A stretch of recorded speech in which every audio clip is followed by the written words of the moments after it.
Azione. Silenzio.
Leslie Jean Porter was born in good hands and with a kiss.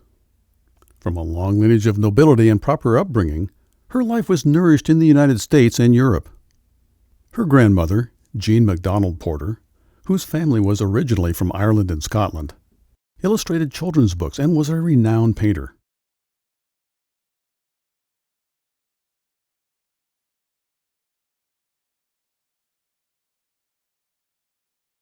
She was married to Pliny Allen Porter, a businessman, publisher of medical journals and encyclopedias. He made $1 million, which was exceptionally rare in the 40s. He was a 32nd degree Freemason. Her ancestors on her mother's side were originally from France. Her family was part of the Huguenots that escaped to America during the French Revolution to keep their heads from the guillotine. Raised in high society, daughters of the Revolution, colonial dames in Tennessee and Kentucky with a cotton plantation. Leslie's grandmother, Baylor Johnston, was a Southern belle attending debutante balls. She met her husband, Paul Cole, in college. He was a Northerner, so it caused quite a scandal when they eloped to be married. Paul Cole was an inventor. The legend says that he invented the headrest for cars and the small tractor. He was a 32nd degree Mason. Leslie's parents met on a cruise ship going to Europe for the summer. They met again in New York City. They dated and married. Leslie's father, Pliny Allen Porter III, graduated from Harvard and went into international sales for IBM, living in Italy, France, and Germany. Her parents each divorced and remarried twice, having children along the way. Leslie has 4 brothers, a sister, 2 stepmothers, and 2 stepfathers. Leslie's mother moved to the Rue des Beaux-Arts in Paris. She then founded the prestigious bilingual Montessori schools in Paris. Je vais me promener. I'm going for a walk.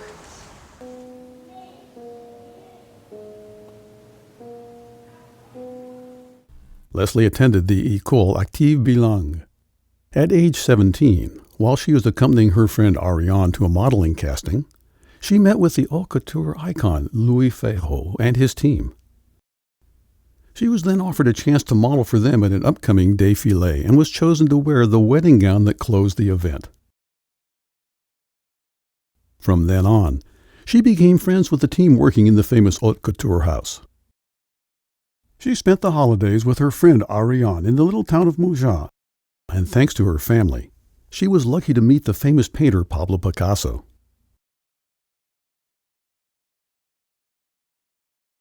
It's interesting to note that 10 years later, Leslie's step-grandfather, Aldo Conlink, turned out to be Picasso's master printer for 20 years. It's also there that she became friends with Jean Pigozzi, son of Henri Pigozzi, founder of the French carmaker Simca. He introduced her to all of his famous friends like Mick Jagger, Grace Jones, Jeremy Thomas, Princess Caroline of Monaco, Helmut Newton, among others. Because she did not like the rigorous and strict education she was getting in France, Leslie decided, in accordance with her mother, to go to the USA with a one-way ticket, some cash, and a college handbook to find a college she would like. This would be very unusual today and was even more so back then.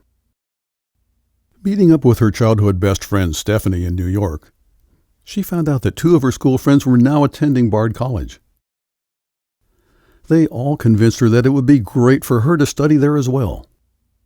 She then got on a train and went to upstate New York to visit it, and ended up enrolling for the following school year.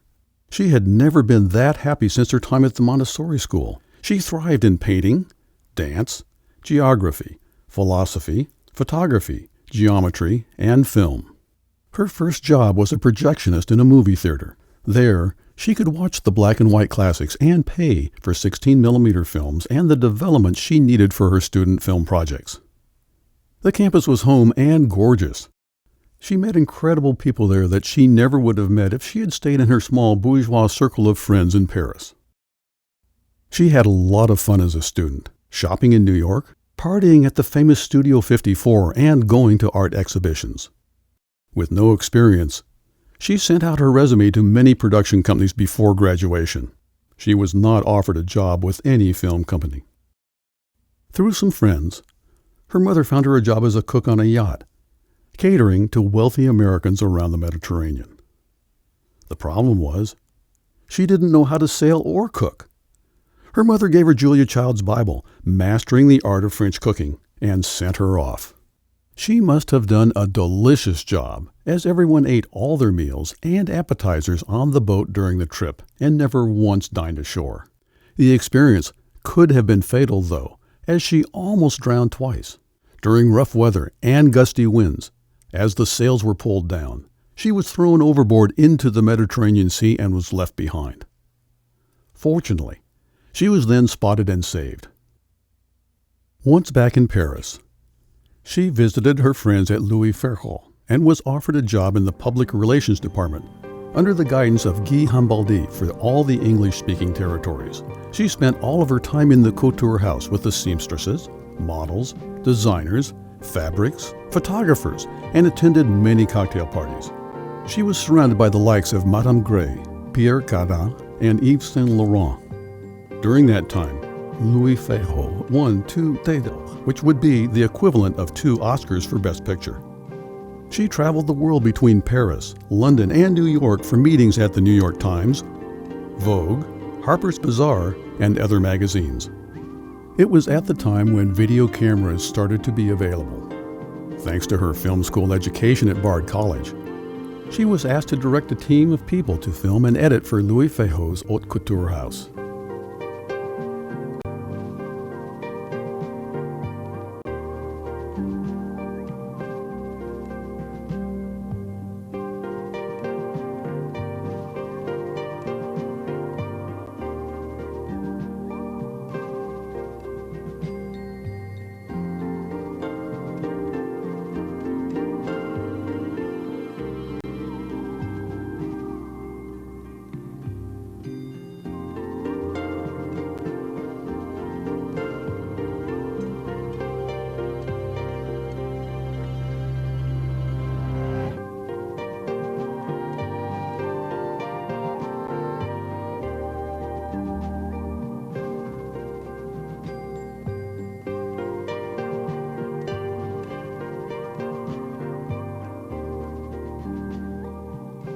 holidays, her mother decided that she had to take a trip to a ranch in Oregon to save her good friend Charlene from the self-proclaimed guru Osho.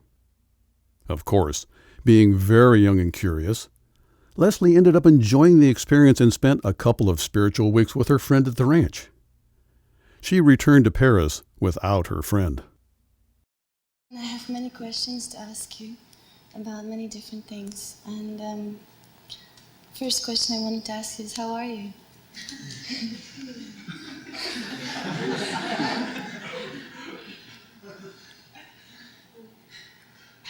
I'm always the same. Just fine. Loving Italy, Rome, and all its glory, Leslie decided she needed to go there. She brought back from her trip to India some beautiful gems, silks, and colorful trinkets she had collected and had made during the trip. She decided to sell them to her friends before the Christmas holidays.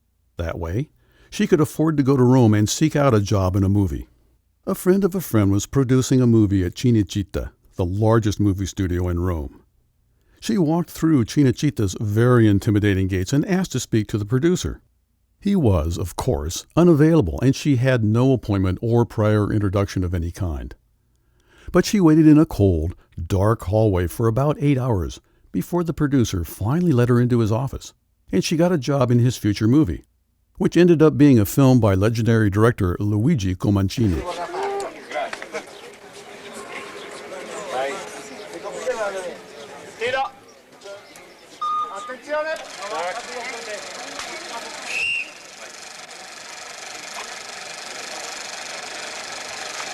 Eravate 4, poi siete diventati 7 là. Allora, per favore, occhiali che Forza, non c'è tra. gli occhiali. No. Allora col cappello, gli occhiali. Come prima. Quando la camera, Back in Paris, Leslie was invited by the French president's nephew, Maxime Mitterrand, to the gala for the opening of the Orsay Museum. Arriving late, they missed the unveiling tour of the museum, but made it in time for the performance of opera singer Barbara Hendricks and a 6-course gourmet dinner. Surrounded with gowns and jewels and the elite, she met a man at dinner who was sitting on her right, who would become her future husband, Sir Valentine Abdy, an art collector and founder of the Sotheby's auction houses in Paris and Munich. He was also the representative for 17 Smithsonian museums in Europe. He asked her if she had enjoyed the museum collection. Admitting she missed it, she told him that she lived on the Rue de Lille, just across from the museum, and that she would visit often. The next day, she received a magnificent bouquet designed by the famous Parisian florist Lachaume, with a note signed by Sir Abdy that asked her to lunch, or dinner, or tea. She was very surprised, as she had never told him her exact address. He had sent his butler to walk up and down the entire street to find her home. She accepted the tea invitation, and he asked to marry her that afternoon over tea. But she was leaving the next day to work on the film in Italy and would not be back for months. Sir Valentine wrote to her via her mother's address, and her mother forwarded the poems and declarations of love. Finally, Leslie accepted his invitation to visit her in Naples for the weekend, where they would go to see Pompeii and climb Mount Vesuvio. He sent a private jet to pick her up at the film set she was working on in Calabria. They stayed in separate suites at the Excelsior without any commitment. When the movie was completed, Sir Valentine Abdy invited her to Egypt to see the pyramids, the Temple of Isis, and to ride on the Nile.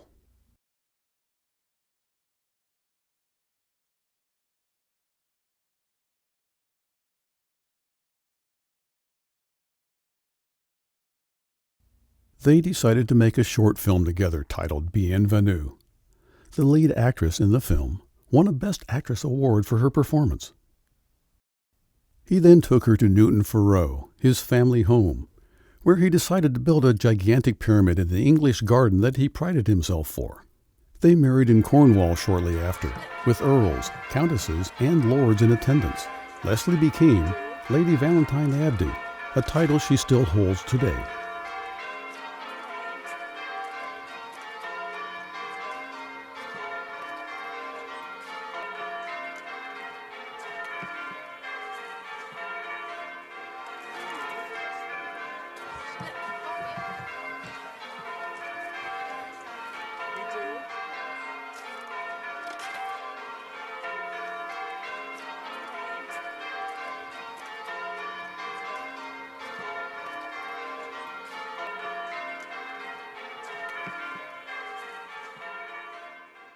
But she felt confined in her Cornwall estate with nothing exciting to do.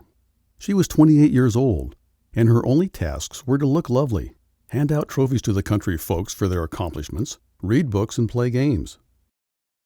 Everything was taken care of, since there were maids, a cook, and gardener. It doesn't sound bad at all, but she was used to being surrounded by artists, intellectuals, and traveling.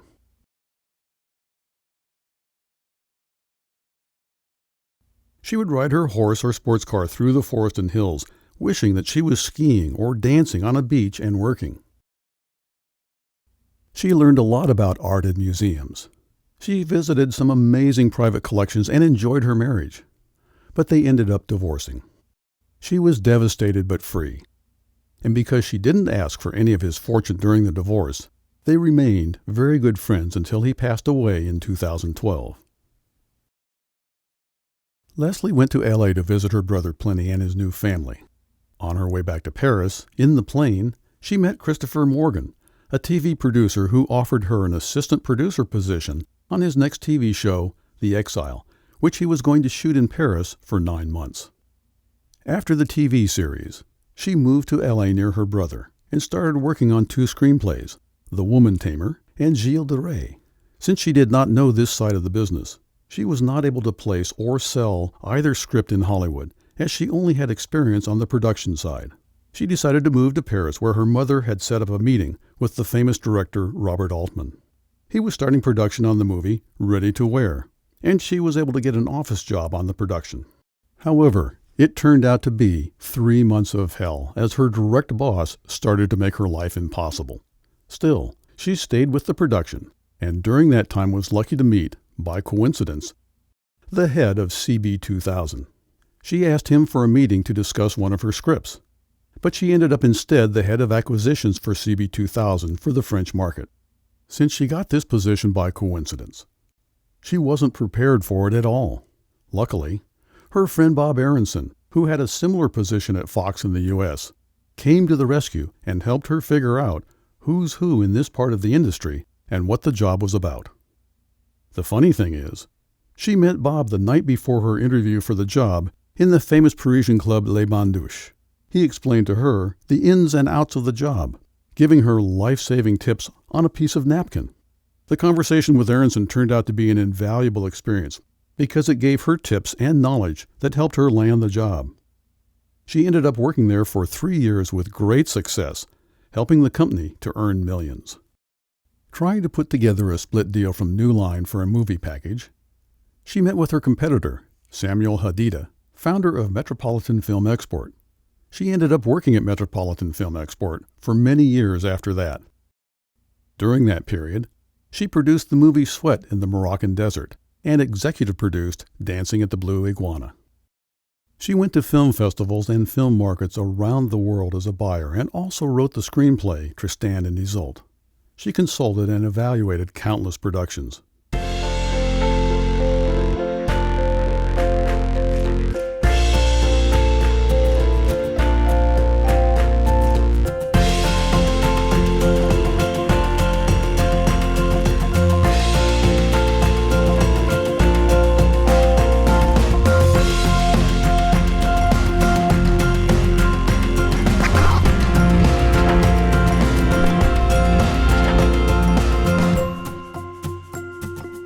She then relocated to Palm Springs, where she wrote and produced 3 indie films and a short movie that won several awards.